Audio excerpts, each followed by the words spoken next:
Hello, everybody. Welcome to the Buckeye Weekly podcast. I am Tony Gerdeman, here as always with Tom Orr. Tom, how's it going? Good. We just found out in the last few days that youth sports is returning to Ohio, so my kids will get to go outside and run around and be someone else's problem for a little while, except I coach my daughter's softball team, so everyone else's kids are also going to be my problem. So I guess I'm kind of like neutral at this point. How are you? Doing pretty good. I'm excited that we might be getting sports back sooner than maybe some people thought, and college sports in general. My biggest concern, Tom, is with the water polo. Do the horses have to wear masks in the pool? Good question. If pools are open, I would guess that they're allowed to, and it seems like they're operating pretty normally. The horses may just have to give everyone a little extra space, but other than that, I think they should be good to go. Yes. Horses should give everybody extra space. They are cumbersome animals. Probably shouldn't even be into pools, but you know what? Everybody loves water polo. So good for them. Congratulations on your animal abuse sport. Tom, we got some news just on Tuesday. I say that today is Tuesday, right? Yes, today is Tuesday. Boom. Perfect. So today on Tuesday, we finally found a landing spot for Jalen Gill, who hit the transfer portal, I'm going to say maybe earlier this month, recently, and is now on his way to Boston College.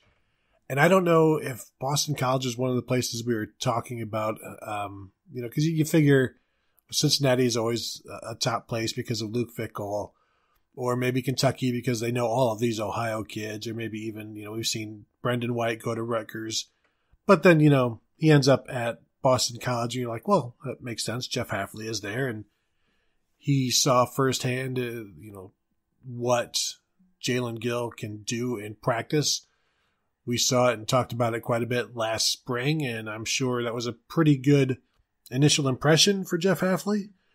And then you can understand, I'm sure he could understand why that you didn't necessarily see it during the season because you've got KJ Hill and all of this other stuff, but he saw the possibilities, and he worked darn hard to get Jalen Gill to get in over there at Boston College, and it seems to have worked. And we have wanted to see him on the field more and more, and I think we'll finally get a chance to at Boston College. Yeah, I mean, that's a place where I feel like I probably don't need to show my work too much here, but I'm going to guess the skill talent at Boston College is probably not as deep as the skill talents at Ohio State. So the path to the playing field is probably a little more clear there than it is at Ohio State, that's good for Jalen Gill. And, as soon as I heard Boston College, it was like, oh, that makes a lot of sense. We had talked about like Cincinnati, Kentucky, like Rutgers, because it seems like a whole bunch of former Buckeyes are looking at Rutgers because it was Greg Schiano.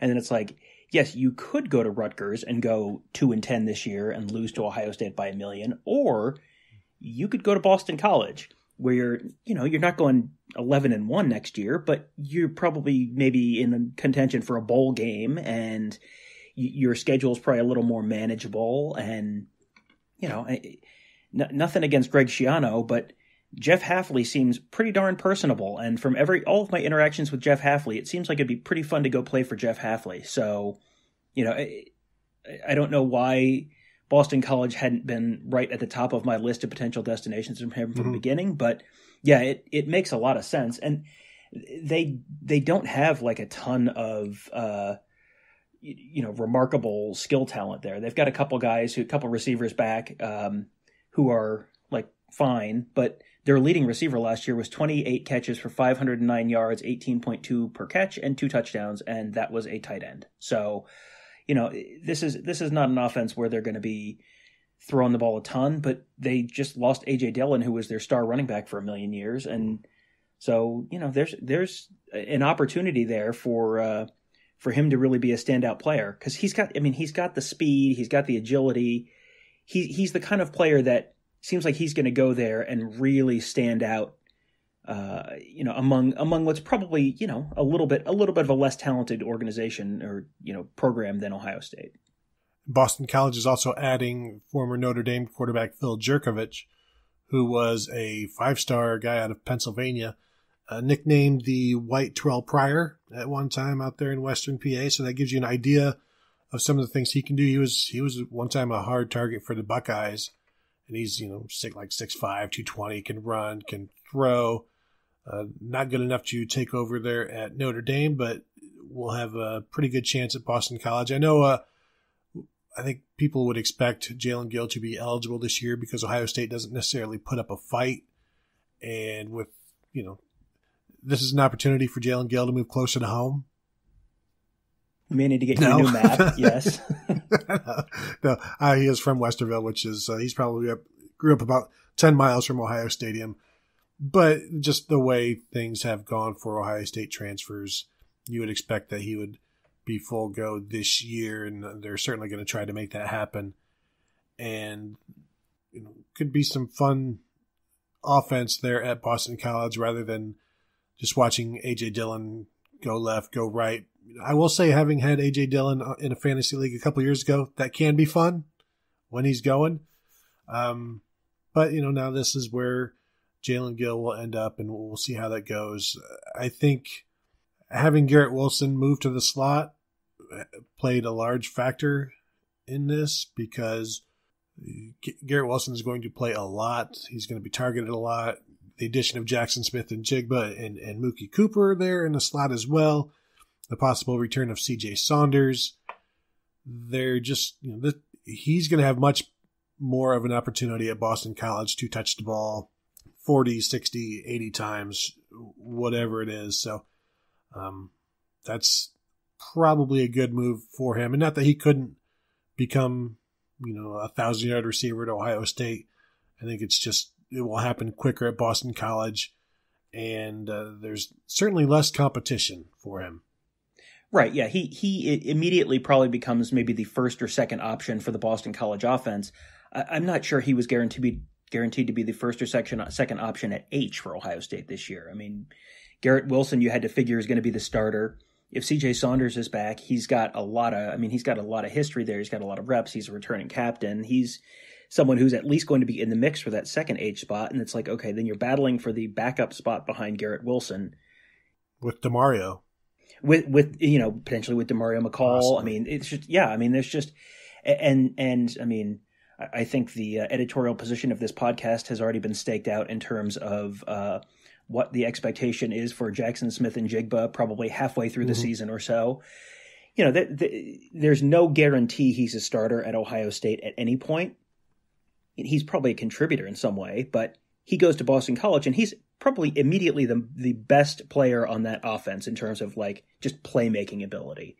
With A.J. Dillon gone, Phil Jerkovich is a nice quarterback, and boy, the White Terrelle Pryor, you could take that any number of different ways, couldn't you? But he's one of the like the prototypical big quarterback, strong arm kid, but couldn't beat out Ian Book at Notre Dame. But he's someone who that's an offense it's not necessarily going to be incredible, but it's intriguing. And there's always a question with anytime there's a defensive head coach, you always wonder, how much is the defensive head coach really going to let the offense go, or is the defensive head coach going to always sort of be a defensive coach in his mind and worry about the offense sort of protecting the defense a little bit and playing a little conservative? I mean, you've seen that with guys like Pat Narduzzi in the past, where you can't quite ever get the a guy with an offense in his background is probably going to be more aggressive on offense than a head coach who has defense in his background.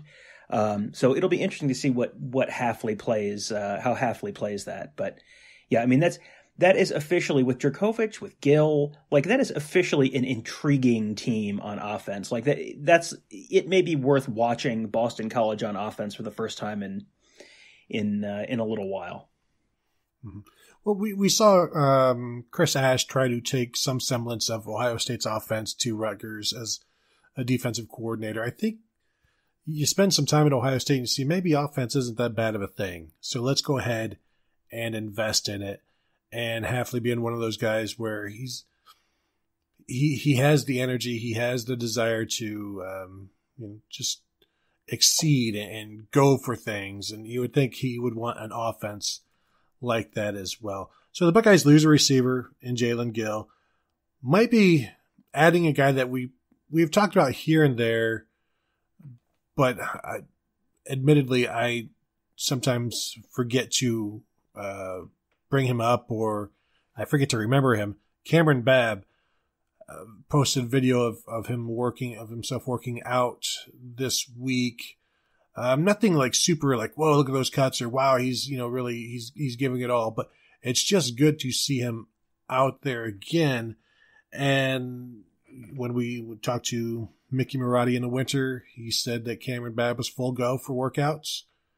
And then Babb was also out for the spring. So, do the math on that. I don't know that it comes out. There's probably some crazy remainder.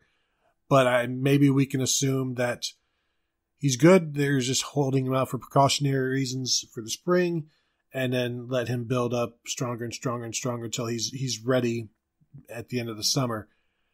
But what he could add, Tom, you're talking about when, like, I'm not even sure where he would line up. You look at the Z position, and I'm always telling people, well, don't forget about Jameson Williams. It's going to be Chris Olave and Jameson Williams. Kamryn Babb could be there as well. Or you look at his high school clips, and he's really dynamic as a cutter and after the catch kind of guy, where that might work in the slot as well. But he's also 6'1", 6'2", probably like 200, 205 pounds right now. Maybe he helps out at the X, where it's Jalen Harris, maybe Elijah Gardner, and freshman G. Scott, and maybe Julian Fleming. He might just be one of those Austin Mack guys, Tom, where he could play any of the three spots. But right now, it was just good to see him out there working again and making it look like he's going to play this year. Yeah, that was like that crossed my Twitter timeline, and I went, "Oh, look at that!" Like that was he's someone who came in with a ton of hype. I mean, it probably was not like Garrett Wilson level hype, but there were people who talked about him in these like, "Oh, just wait till you see this guy," and the highlight reel looked like one of those, "Oh, just wait till you see this guy" kind of players. But he's missed 4 of his last 5 seasons have been cut short because of leg injuries, mostly knee injuries.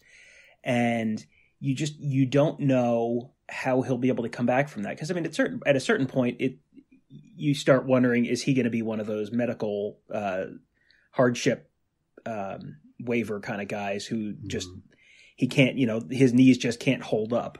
And sometimes those stories end up like Nick Connor, who did have to take the medical red shirt, and sometimes those stories end up like Johnny Dixon, who turn out to, when you're worried that the knees might not be able to hold up, comes back out, has a huge senior season, gets drafted in the NFL, and ends up kind of the happy ending of that story. So, I think everyone is probably rooting for Kamryn Babb because he came in, he was the number 73 overall player in 2018, and has yet to take one snap during a game. He got to Ohio State in June of 2018, and like a couple weeks later, tore up his knee in a non-contact drill, and missed all of the 2018 season, and then came back in the spring of 2019, and we saw him in, I think, the first practice of 2019, and then like maybe the next practice after that, or later in that week, he tore up his knee and missed all of last year. So, he's one of those people that you hope to see him get a chance to play at this level and, potentially start to fulfill some of that potential. He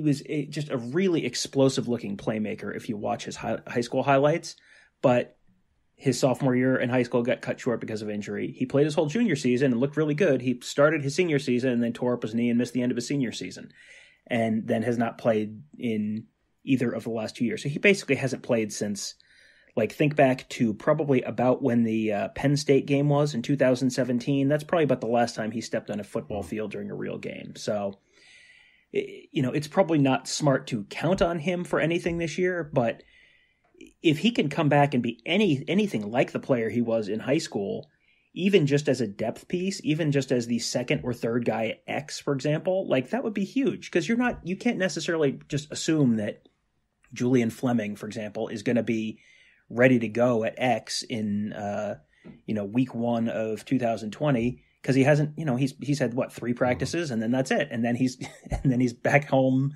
training on his own again.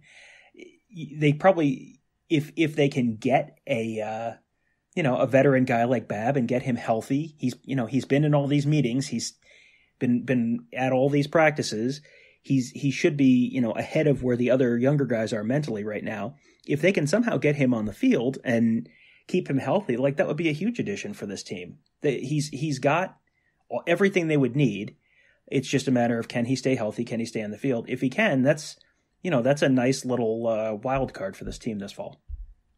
Speaking of not smart, I'm going to go through here and talk about... Sorry, who was speaking of not smart? Looking at, since the 2015 class, looking at top 100 players who ended up at receiver for Ohio State. You got Torrance Gibson. Obviously, he came in as a quarterback, but he was the number 82 player. Didn't quite pan out. 2016, you had Austin Mack at number 72. Okay. Benjamin Victor, number 97. Okay. Neither, I think, really became what people thought. You could throw Demario McCall in there as well if you want. Maybe not quite fair to him.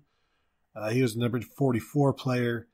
You go to 2017, and you have Trayvon Grimes, the number 41 player. Got injured, left early, left for Florida. So he's another guy. You go to 2018, and now you're talking about... That's where Jalen Gill, if we want to consider him a wide receiver, number 30 player. You mentioned Kamryn Babb, the number 73 player. Blue Smith is just out of that range at 126. So there's been, it hasn't been a great time to be a top 100 player playing wide receiver at Ohio State necessarily. And I only mention that because Ohio State now, that's all they do is sign top 100 players at wide receiver. But, Garrett Wilson has been fine. I'm sure Jameson Williams, the number 82 player in the 2019 class, will be fine. And we know about the 4 guys in 2020 and at least 2 and probably 3 in 2021. It's just interesting. Maybe some of that has to do with the quarterback play. I don't know. I don't want to throw JT Barrett under the bus that much. He's only maybe the 3rd greatest Ohio State quarterback of all time. So it's not like he was terrible. It's just interesting how so many of those guys, you talk about Ohio State being DBU and wide receiver U or this and this and this. And there's quite a few guys there that for one reason or another really didn't blossom. And I know some like Benjamin Victor and Austin Mack, you basically start 6 receivers, so you kind of have to double everybody's numbers to see how it is relative to other teams. But still, neither one of them were drafted, right? So there has been some issues in turning these guys into NFL players. And I don't know, Tom, if that's coaching, that's what that is. Well, there's also just a depth issue there where some of those guys were stuck behind Paris Campbell and Johnny Dixon and Terry McLaurin for a few years. And, and then you've got 1 year or 2 years to sort of show what you can do as the sort of starter. You're kind of a rotation guy and you have these flashes, but just you're not going to put up enormous numbers in the Ohio State offense because there's just so many, you're rotating the receivers so much that the ball gets spread around a lot, and they've been, running the ball a lot. Last year they ran the ball a lot more than they did the year before, so the passing numbers dropped a little bit. When you have a Paris Campbell type guy and you have a KJ Hill type guy, like those guys have really thrived. Those guys are just, before the timetable we were talking about. They were both 2014, if I remember correctly. Mm-hmm. So, I mean, you've got they've had a bunch of productive wide receivers, but it's a little bit like the linebackers where, there's a lot of talent there. There's a lot of, opportunity to get on the field eventually, but you're going to sit for a while. And then even when you're playing, you're not playing full time. You're not getting 90 catches necessarily, because Paris Campbell's getting 90 catches, or KJ Hill is getting, setting the school record for receptions. So they haven't had the one guy who's like the 1,500 yard a year guy. Really even, go back to Michael Thomas. Michael Thomas has had a fantastic pro career, but was not ever like the 1,500 yard a year guy, because it's just the way they do the rotation. So some of it I think is probably, coincidence. Some of it is just, you're going to have guys who just don't pan out, and that's just kind of how it is. But I don't know that I'd read too much into, the curse of the top 100 wide receivers or something like that, because it seems to be working out fine for guys like Garrett Wilson. I'm just saying, Tom. I'm just saying. That's all. I'm not saying. I'm just saying. I'm not trying to read into it. You remember, let's talk a little bit at recruiting right now. We've talked here, and maybe off the air, maybe on the air, about the inability to showcase yourself as a recruit right now. No camps. So, like, how do you go through and update rankings? And I think both Rivals and then the 24/7 composite have been updated as they've gone through just in the last couple of weeks. But we were talking about, how do you, if there are no games, if there are no camps, how would you update stuff? And if you did update stuff, like, it would probably be because you need clicks and you need people to continue to want to subscribe. And so I chuckled a bit when I saw this past week that 24/7 has made a couple of changes. One, they're changing their crystal balls to where instead of just picking a crystal ball for, say, Emeka Egbuka to Ohio State, you can do that and then add a scale of 1 to 10 how confident you are in that. So that adds some more things for people to be interested in.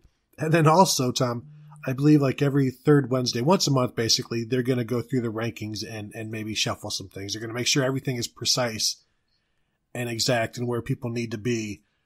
And I guess that'll be dictated by new offers or, hey, did you guys see this new huddle video? Or who knows what. But now, for whatever reason, we'll get these new ranking updates once a month. And I can't fault them, because this is a difficult time for everybody. So you do what you can to generate interest. And this is, recruiting interest kind of doesn't have a recession. But when there's no camps or anything like that, you still have to come up with something. So what do you think of the crystal ball changes? I'm not sure if you've seen any of that, but I'm not a huge fan of confidence. Either make the pick or don't hedge on these picks. Because I like the crystal ball as a tool to see, where people think they're leaning. But if you give me a crystal ball with a one confident, like, who cares? Yeah, I don't necessarily like it as a, I'm going to put in a bunch of things as a one crystal ball and just kind of spread it around. I do think it's useful that, there are certain people that lots of folks follow, like Steve Wilfong, who's one of the national guys for 247. When he puts in a crystal ball pick, that's generally something you'll see a flood of people following him. So and he has a pretty high percentage of getting things right. So, it's interesting to see when he has a 6 confidence for, I think he had a 6 confidence for JT Tuimoloau to Ohio State. But he has an 8 confidence for Emeka Egbuka to Ohio State. So, I think there's something to be learned from that. That if he feels his information is stronger on one than the other, that's interesting, and that's interesting for a lot of for a lot of different for a lot of different reasons. But there are the people who will tell you that it's 50-50 and act like that's news. And it's like, well, that's not, the choice is that either this person will or will not go to a place. Like, that doesn't really tell me all that much. But, if you're willing to stick your neck out there a little bit more and put some more confidence on it, it's like, it's like those bowl confidence polls. Like, that's, I think there's some value in that in terms of, if I'm going to put 38 points on the Orange Bowl, that tells you that I'm pretty confident that this team is going to win. And if I'm putting 2 points on the Independence Bowl, then that tells you that I really don't care or I don't have a clue and I'm flipping a coin. So, yeah, I like the new system. I mean, any new kind of information is always good and interesting, I think, and you can learn something from it. So, yeah, I mean, It also gives you a sense, I think, for how many different sources of information certain people have on things. Because you can have one source of information, or the kid can be telling you one thing, and it's like, okay, yeah, I could put some stock in that. But if you're hearing it from multiple schools, if you're hearing from both Washington and Ohio State that, yeah, Egbuka looks like he's trending towards Ohio State, then that, you'd probably bump up your confidence, and that would be something that people could learn a little bit from, just that number bumping up. All right. Okay, Tom. Fairly argued. I appreciate your thoughts on it. So Emeka Egbuka released his top 4 this past week and included Ohio State, Washington, Clemson, and Oklahoma, figuring that Ohio State has about 6 or 7 spots, let's say 7 spots remaining, filling the confidence picks from 1 to 7. What would you assign your crystal ball of Egbuka to Ohio State? It's never a done until it's done, but it sure seems like everyone is acting like it's very likely to happen. I would probably put that at about a 7 or an 8, right? I mean, it's not 100% done. You would like them to be able to get him back on campus at some point this year before you'd feel real confident about it. But, you look at that, Troy Stellato, who's the other guy who is potentially in this class as a wide receiver, seems to be trending towards Clemson. Egbuka seems like he's trending towards Ohio State. Ohio State is acting, if you look at who Ohio State's recruiting at the wide receiver position, it doesn't seem like they're pushing real hard on anyone else, which is generally an indication that they feel like they might need to go to a plan B kind of guy. So everyone is kind of acting like Egbuka is going to end up at Ohio State. That seems to sort of be the consensus within the industry as well. So, I would put that probably about an 8. What about you? Yeah, that's where I am. And you don't really hear any outside noise or any reactions from Ohio State feeling like they're out of it now, or that things are slipping away. You don't hear confidence from one team, or you don't hear lack of confidence from Ohio State. It just seems like everything is fine right now. Why there's no concern on anybody's part. Everybody is pretty sure where he's going, even the schools who are still recruiting him. Obviously, Clemson and those guys aren't going to stop anytime soon. And why would you for the number 1 receiver in the nation, the number 8 player overall out of Washington State? There's no reason to feel like he's slipping away or that the process has even begun to slip away. So I think everybody expects him to be in the class. He will join Jaden Ballard and Marvin Harrison Jr., 2 other top 100 receivers, which, would give them, assuming they stay in that top 100, who knows, monthly updates, you just don't know. That would give them 9 in the last 3 classes, with Garrett Wilson and Jameson Williams in 2019, 4 of them this year, 3 in the 2021 class. I'll have to go through at some point and see, what is a 3-year record for top 100 receivers, because it looks like that's going to be a reality for the Buckeyes pretty soon. Harrison right now is the number 58 player overall, number 8 receiver. Ballard, the number 11 receiver overall, and the number 69 player. Yeah, so that's where that is. Jalen Davies, 4-star corner out of California, also released a top 4 this week with Ohio State in it, as well as Arizona State, Oregon, and USC. As I mentioned, he is a California guy. The number 11 player in the state. I think he's the number 10 corner in the nation, just right near the top one. Yeah, the number 100 player overall of the last composite. So, Another guy, Ohio State, probably one more guy in the secondary, but I'm still not sure Jalen Johnson stays in the secondary. They've got 5 guys currently committed who are listed as corners or safeties.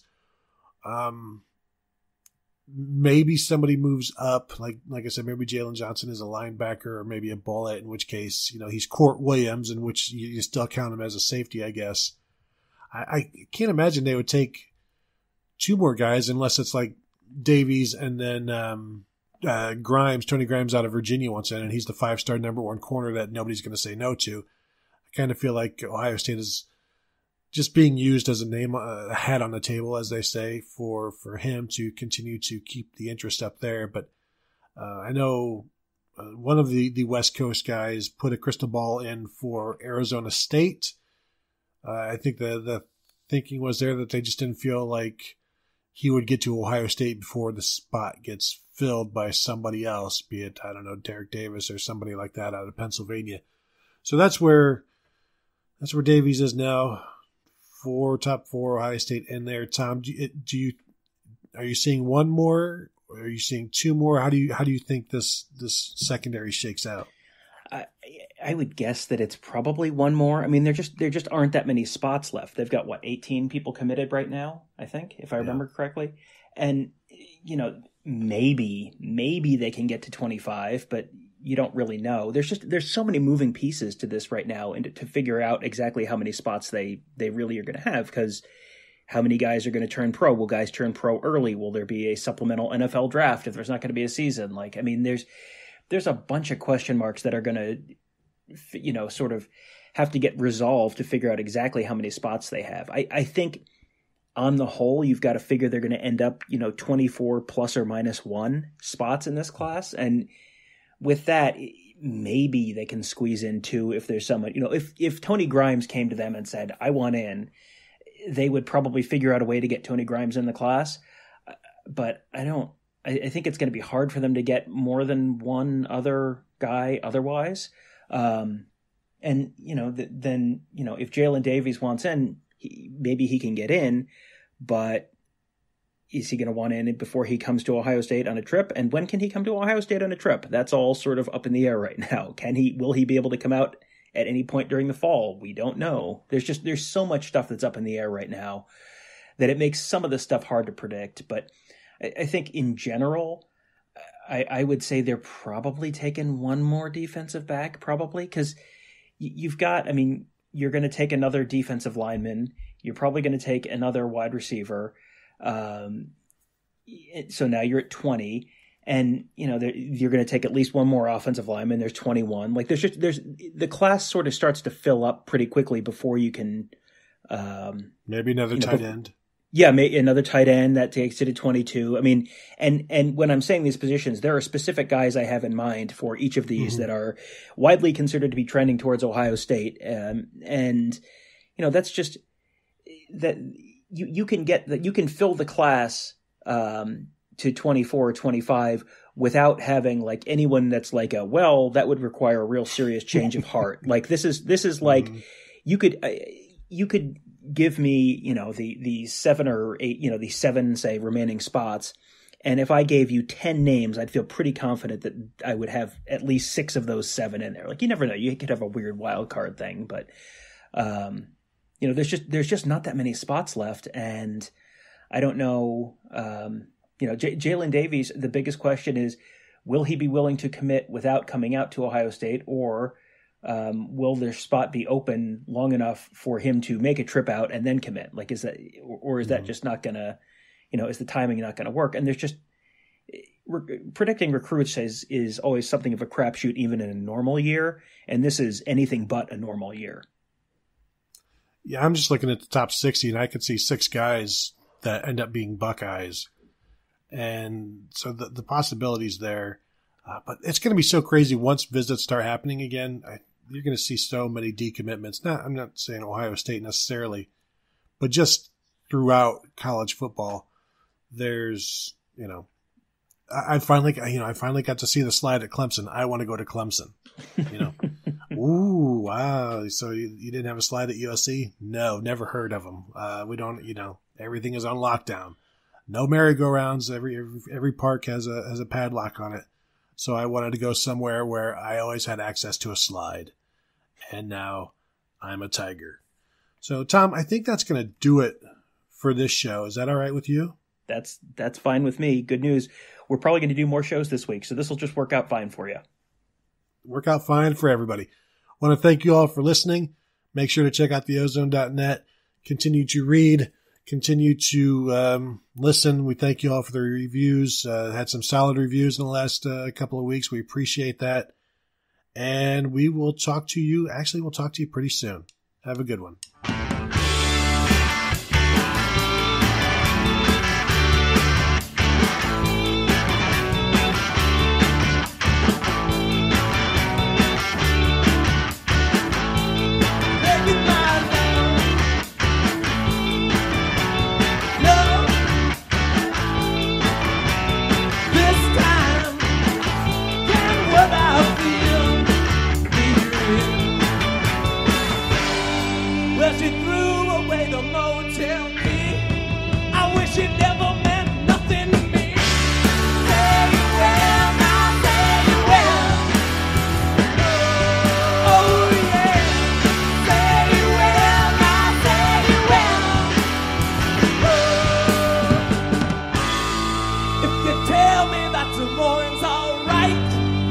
Steal a car and leave tonight.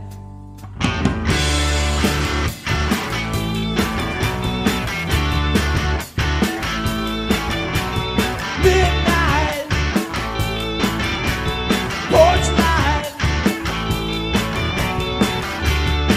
I had to see you 'cause I know things just haven't been right. This feeling's getting stronger.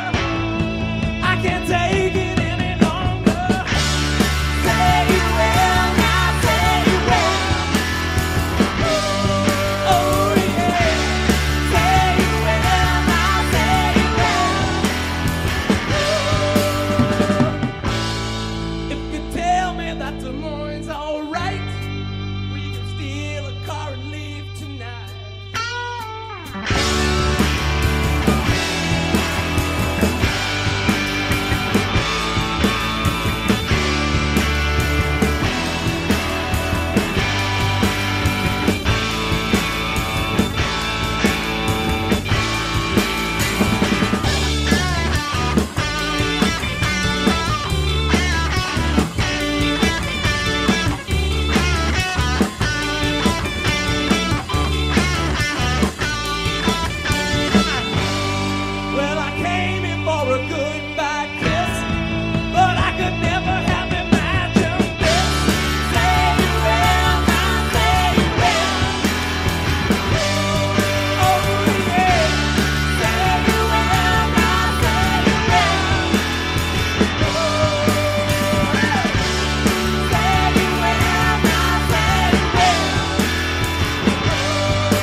Tomorrow